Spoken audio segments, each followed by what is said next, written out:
Selamat pagi, perkenalkan nama saya Yunita Pranika LG, NPM 21910000420058. Di sini saya akan mengisi tugas individu dengan judul tugas adalah pendekatan dalam belajar dan pembelajaran.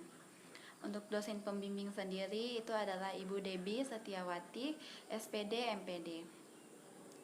Saya masuk dalam slide pertama. Bagaimana seharusnya seorang guru dalam memilih pendekatan dalam proses belajar dan mengajar? Saya memilih seharusnya seorang guru lebih dulu mengkaji atau mencari tahu bagaimana sifat dan sikap dari siswa-siswi yang dihadapinya agar pendekatan yang akan dipilih kemudian hari menjadi lebih efektif sesuai dengan keadaan yang terjadi di lingkungan tempat sekolah itu berada.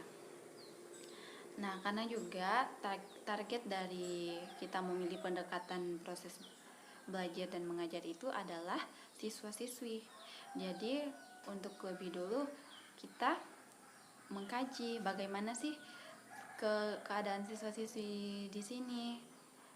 Karena kan karena siswa-siswi itu jika beda daerah, bedalah juga sifat dan kelakuan mereka.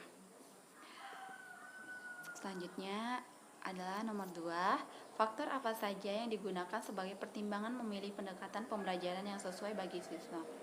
Faktor antara lain, yang pertama, tujuan pembelajaran. Nah, faktor pertimbangannya itu tujuan pembelajaran, dimana kalau misalnya kita juga harus menentukan tujuan pembelajaran kita itu apa. Maka ketika kita sudah mengetahui tujuan pembelajaran, barulah pendekatan pembelajaran itu bisa kita ambil agar tidak menyimpang dari tujuan pembelajaran yang sedang berjalan. Untuk yang kedua, peserta didik. Karena peserta didik itu tadi adalah target dari pendekatan pembelajaran yang akan kita jalani. Yang ketiga, karakteristik bahan pembelajaran, di mana karakteristik bahan pembelajaran juga memiliki peranan penting. Karena apa sih sebenarnya istimewa dari pendekatan pembelajaran kita ini?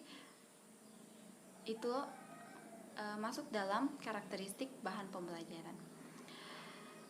Yang keempat adalah fasilitas sekolah. Fasilitas sekolah itu akan menunjang berjalannya atau menunjang kelancaran berjalannya pendekatan pembelajaran yang akan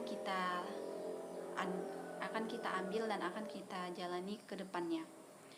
Selain itu, situasi di mana pendekatan pembelajaran yang kita ambil sekarang haruslah sesuai dengan situasi yang ada sekarang juga. Dalam arti kalau misalnya situasi itu sekarang adalah di era globalisasi, maka pendekatan pembelajaran yang harus kita jalani itu haruslah sesuai dengan keadaan sekarang. Setelah itu adalah 3 jenis pendekatan yang mana yang sesuai dan efektif diterapkan dalam pembelajaran ekonomi di sekolah. Jenis pendekatan kontekstual teaching and learning, di mana pendekatan yang membantu guru sebagai tenaga pengajar untuk mengaitkan antara materi yang diajarkan dan situasi dunia nyata atau kehidupan sehari-hari. Karena juga ekonomi itu sudah ada sejak kita belum lahir, dan itu berjalannya di dunia nyata. Makanya kalau misalnya kita belajar ekonomi, makanya pendekatan kontekstual itu sangatlah cocok. Ya karena itu tadi, ekonomi itu adalah nyata dan itu berjalan di masyarakat. Seperti transaksi jual beli, uang, itu kan sudah ada di kehidupan nyata kita. Baiklah, sekian dan terima kasih. Jika ada kesalahan, saya mohon maaf. Saya ucapkan selamat pagi dan